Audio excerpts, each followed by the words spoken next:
क्योंकि एक बार को आप सोचिए, आखिर उस बच्चे की गलती क्या होती है जो एक गरीब घर में पैदा होता है और उसको बेहतर शिक्षा से वंचित होना पड़ता है। शिक्षा के सामने एक पैसे की दीवार खड़ी है, जो जितनी ऊंची दीवार लांघ सकता है, जो जितना अधिक पैसा शिक्षा पे खर्च कर सकता है, वो उतनी बेहतर शिक्षा पा सकता है। लेकिन अगर एक देश एक है, लोकतांत्रिक देश है, तो शिक्षा भी सबको एक समान रूप से तो मिलनी ही चाहिए।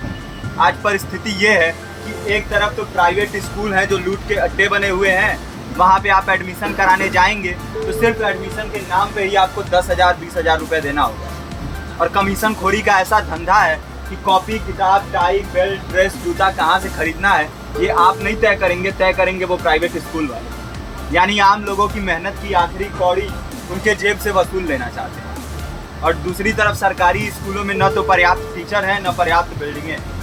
2019 का ही ये पुराना आंकड़ा है कि हर 100 में से 52 स्कूलों में या तो एक टीचर है या 2 टीचर हैं, और उन्हीं टीचरों के ऊपर जिम्मेदारी थोप दी जाती है कि जनगणना करो, मतगणना करो, पशुगणना करो, तमाम काम करवाए जाते हैं। और 19 के बाद से तब से कितने टीचर रिटायर हुए होंगे, और 18 के बाद से कोई टीचर की वैकेंसी भी नहीं है। आप खुद भी सोच सकते हैं ये परिस्थिति और कितनी बिगड़ी है।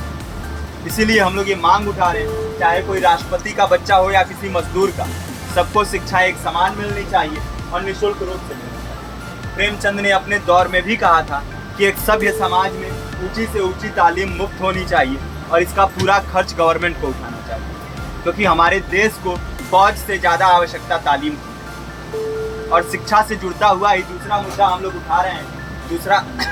दूसरा मुद्दा है रोजगार का।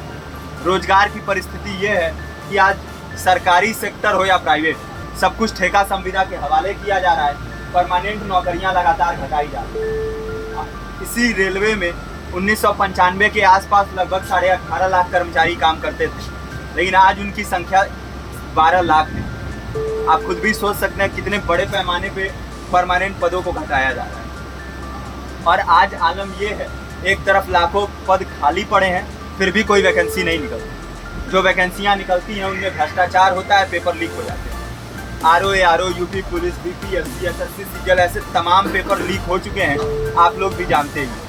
अभी नीट की धांधली में ये पता चला कि एक एक पेपर 30 लाख से 50-50 लाख रुपए में बेचा गया। हम और आप तो ये पैसा नहीं दे सकते। पूरी की पूरी कारस्तानी सरकार, प्रशासन, शिक्षा माफियाओं की होती है। और भुगतता कौन है? आम घरों के लोग, जो लोग सालों साल तैयारी करते हैं, दिन भर में 10-10 घंटे, 12-12 घंटे पढ़ते हैं, और इतनी कड़ी मेहनत के बाद, सालों साल की मेहनत के बाद उनके हाथ लगती है तो सिर्फ हताशा, निराशा, अवसाद।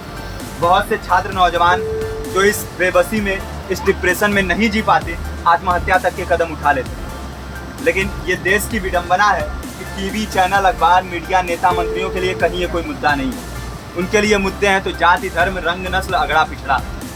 आज जब पूरी परिस्थिति इतनी भयावह है तो ये जरूरी है कि लोगों के बीच में जाया जाए, लोगों को संगठित किया जाए और एकजुट किया जाए। क्योंकि आज अगर अपने मुद्दों पर बोलेंगे नहीं तो कल को ये परिस्थिति और बिगड़ेगी। हो सकता है ले देके अपनी ज़िंदगी तो हम लोग काट ले जाएंगे, लेकिन आने वाली पीढ़ियों को क्या भविष्य देके जाएंगे, ये भी सोचने वाली बात है। हमारे साथी ने आपको पर्चा दिया है, पर्चा आप तक पहुँच गया है। पर्चे में और भी बातें हैं, इसको पूरा विस्तार से पढ़िए। पर्चे में हमारा नंबर है, संपर्क कीजिए। फेसबुक का, इंस्टाग्राम का लिंक है, आप वहाँ पे जाएंगे तो आपको पता भी चलते रहेगा कि लगातार किन किन माध्यमों से हम इस अभियान को चला रहे हैं। नुक्कड़ नाटक, संगीत, शिक्षा सहायता मंडल, लाइब्रेरी, तमाम माध्यमों से इस अभियान को चला रहे हैं और कोशिश कर रहे हैं कि बड़े से बड़े पैमाने पर हर जगह पे लोगों को संगठित किया जाए और एकजुट किया जाए। आपके बीच भी आए हैं आपका साथ और सहयोग दें। साथ इस रूप में कि आप भी हमारे इस कारवां और इस मुहिम से जुड़िए।